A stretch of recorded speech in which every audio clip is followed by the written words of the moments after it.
At ayan, happy good day ulit tayo ngayon. At ayan, ito lang naman yung tanawin dito sa site namin. At okay, nandito tayo sa site kasi may binabantayan tayo ngayon. Ito siya, ayun.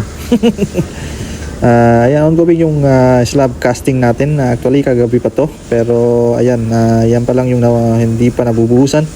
Kasi almost 1,000 meter cube yung bubuhusan natin na slab. So ayan, medyo hapon na.